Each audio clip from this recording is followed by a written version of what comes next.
नमस्कार। इस वीडियो में हम सीखेंगे कि हमारे जंगल का नक्शा कैसा होना चाहिए।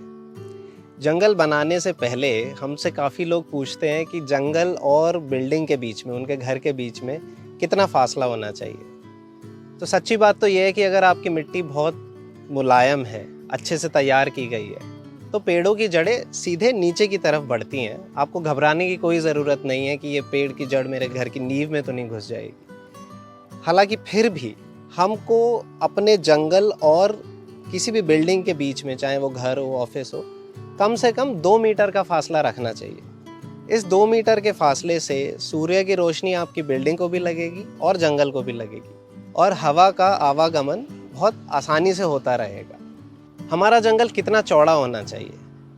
जंगल वैसे तो बहुत कम जगह में भी लगाए जा सकते हैं, खासतौर से मियावाकी प्रणाली से बहुत छोटे छोटे इलाकों में भी आप जंगल लगा सकते हैं।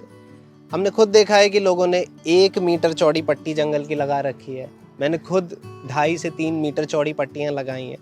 हालांकि हमारे अनुभव में हमने ये सीखा कि एक 4 मीटर चौड़ी जंगल की पट्टी पूरी तरह से एक ऐसा जंगल बनाती है जिसके पार आप देख भी नहीं सकते। उससे कम चौड़ाई का जंगल कहीं ना कहीं थोड़ा सा पारदर्शी होगा। तो अगर आप किसी को अपने जंगल में ले जाके पूरी तरह से प्राकृतिक जंगल में जाने का अनुभव कराना चाहते हैं तो कम से कम उसको 4 से 5 मीटर चौड़ा रखें। आजकल हम जितने भी वन लगा रहे हैं वो सब 5 मीटर चौड़े तो होते ही हैं। 5 मीटर या 4 मीटर चौड़ाई रखने के बाद 1 या 2 मीटर की एक पट्टी अपने जंगल के चारों तरफ फ्रिंज और मेंटल कम्युनिटी लगाने के लिए छोड़ दें। इस फ्रिंज और मेंटल कम्युनिटी में आप कुछ झाड़ियाँ लगाएंगे, कुछ देसी खरपतवार जो उस इलाके के जंगल के चारों तरफ पाई जाती रही है वो लगाएंगे। तो जंगल सिर्फ झाड़ियों या वृक्षों से ही मिलकर नहीं बना होता। छोटी झाड़ियाँ, छोटी वनस्पति भी उस जंगल का ही एक भाग होती हैं। हालांकि ये पेड़ों के समूह के बीच में नहीं उग पाती, इसलिए इनको एक पट्टी के रूप में जंगल के चारों तरफ लगाना पड़ता है। तो जंगल बनाने के लिए जो भी जगह आप निर्धारित करें उसके चारों तरफ 1.5 से 2 मीटर चौड़ी फ्रिंज एंड मेंटल कम्युनिटी के लिए एक पट्टी छोड़ दें। उसके बाद का जो इलाका है उसमें आप घास या कोई भी वहाँ की जो देसी वनस्पति उगती है, जो छोटी वनस्पतियाँ हैं घास की तरह की, उनको लगा सकते हैं। अगर आप अपने जंगल का डिज़ाइन इस तरह से बना रहे हैं कि लोग जंगल के अंदर जा सकें, उसका आनंद ले सकें, उसके पार निकल सकें, तो बीच में आपने चलने के लिए एक पट्टी बनाई होगी, एक रास्ता बनाया होगा। इस रास्ते की चौड़ाई कम से कम इतनी रखें कि 2-3 लोग आराम से साथ चलकर जा सकें। और जितनी भी जगह आपने निर्धारित करी है उससे 1.5 से 2 गुना ज़्यादा जगह छोड़ें, क्योंकि जब पेड़ बढ़ रहे होते हैं तो उनकी काफ़ी टहनियाँ इन रास्तों की तरफ आने लगती हैं। तो जो भी चल के जा रहा होता है वो आराम से नहीं चल पाता। तो हम लोग कोशिश ये करते हैं कि अगर हमें 3 मीटर चौड़ी पट्टी छोड़नी है, 3 मीटर चौड़ा रास्ता छोड़ना है, तो हम कोशिश करते हैं कि 4 या 5 मीटर जगह लें। बाद में जब हम जंगल को बड़ा होते देखते हैं तो देखते हैं 2.5 से 3 मीटर जगह ही हमें मिल पाती है। तो 5 मीटर का रास्ता 3 मीटर हो जाता है। अगर हम 3 मीटर छोड़ेंगे तो सिर्फ 1-1.5 मीटर की जगह हमें चलने लायक मिलेगी, क्योंकि 1.5-2 मीटर जगह तो फ्रिंज एंड मेंटल कम्युनिटी में ही चली जाएगी। जो बाकी जगह मिलेगी उसकी तरफ भी कुछ टहनियाँ आ रही होंगी। तो हमेशा थोड़ा सा ज़रूरत से ज़्यादा रास्ता छोड़ें। हो सके तो कम से कम 2 या 3 मीटर अधिक जगह छोड़ें, तब जाके आपको एक आराम से चलने लायक रास्ता मिल पाएगा। जब भी हम किसी बड़े इलाके में जंगल लगाते हैं तो उसको 100 वर्ग मीटर के छोटे छोटे टुकड़ों में तोड़ देते हैं। इनको हम माउंड कहते हैं। और हर माउंड के बीच में, हर 2 माउंड के बीच में 1 मीटर का फासला ज़रूर रखते हैं।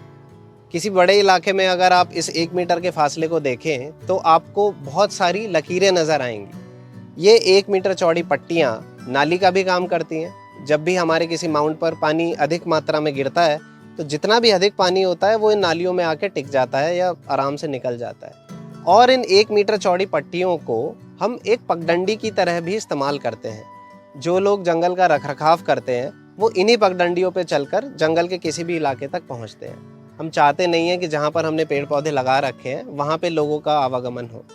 जब भी आप किसी भी जगह पे जंगल लगाने का नक्शा बनाएं तो जंगल के लिए जो भी जगह आपने निर्धारित करी है उसके अलावा कुछ जगह जो हमारा सामान आने वाला है उसको उतार के रखने के लिए, कुछ जगह जो जंगल के पौधे हमारे आने वाले हैं उनको रखने के लिए, जो जंगल बनाने के दौरान लेबर काम करने वाली है उनके आराम करने के लिए।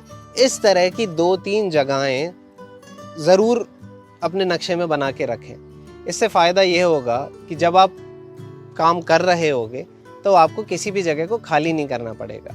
कई बार हम छोटे छोटे इलाकों में जंगल लगाते हैं, सामान भी वहीं आ जाता है, जहाँ सामान रखा होता है वहीं पे बाद में पौधारोपण होना है, तो काम आसानी से हो नहीं पाता।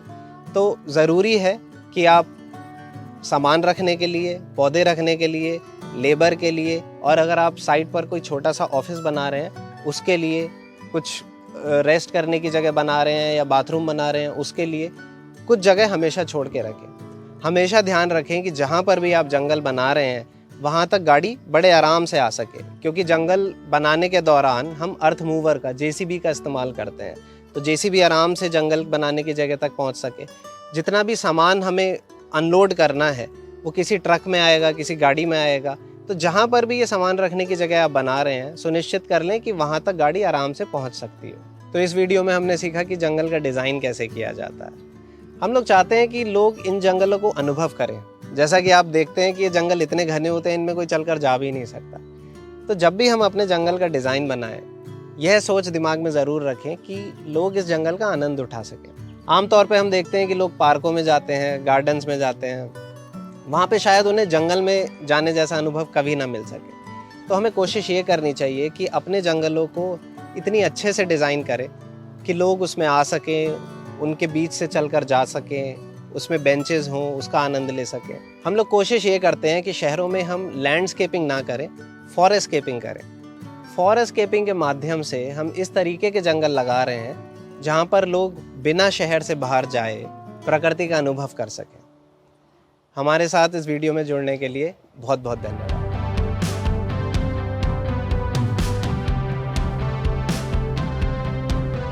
नमस्कार। हमारा जंगल पूर्ण तरीके से बनने के लिए तैयार है। अगले वीडियो में सीखते हैं जंगल की भूमि तैयार कैसे की जाए। मिलते हैं आपसे अगले वीडियो में।